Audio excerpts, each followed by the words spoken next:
Assalamu alaikum students. Today's first topic is restore statement. Right question: what is the purpose of restore statement? Restore statement causes the data statement to be reused if it has already been used by the read statement. Students, ऐसी data statement जिसको पहले से किसी read statement ने read कर लिया है उसको दोबारा से प्रोग्राम में यूज़ करने के लिए रीस्टोर स्टेटमेंट यूज़ की जाती है। फॉर एग्जांपल, हमारे पास एक प्रोग्राम में 2 रीड स्टेटमेंट्स हैं और एक डेटा स्टेटमेंट है। दोनों रीड स्टेटमेंट्स ने एक ही डेटा स्टेटमेंट को रीड करना है। अगर सिंपल प्रोग्राम की बात करें जिसमें सिर्फ एक रीड स्टेटमेंट हो, एक ही डेटा स्टेटमेंट हो, तो हमें आइडिया है कि ये easily read statement data statement को रीड कर लेगी। ए को वैल्यू असाइन होगी 10, बी को 20 और सी को 30 असाइन होगी। लेकिन अब हमारे पास एक और रीड स्टेटमेंट है। इस रीड स्टेटमेंट को ये वाली डेटा वैल्यूज़ असाइन करने के लिए या ये वाली डेटा स्टेटमेंट को दोबारा यूज़ करने के लिए हम रीस्टोर स्टेटमेंट यूज़ करते हैं। Next is the syntax restore line number. Here the line number specifies the line number of a data statement which has to be read again.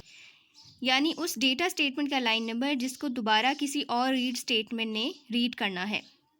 The next read statement reads the first item in the specified data statement. We can omit line number if so the next read statement reads the first item in the first data statement. Students, ये line number optional है। इस line number को हम omit भी कर सकते हैं। अगर इस लाइन नंबर को ओमिट करेंगे तो नेक्स्ट रीड स्टेटमेंट बाद में आने वाली पहली ही डेटा स्टेटमेंट को रीड करेगी, यानी कि बाद में जो भी पहले आ रही है डेटा स्टेटमेंट वही रीड होगी अगर हम लाइन नंबर स्पेसिफाई नहीं करते। Next is the example. First line is read A B C. Read statement के साथ 3 वेरिएबल्स हैं ए बी सी। उसके बाद नेक्स्ट लाइन रीस्टोर।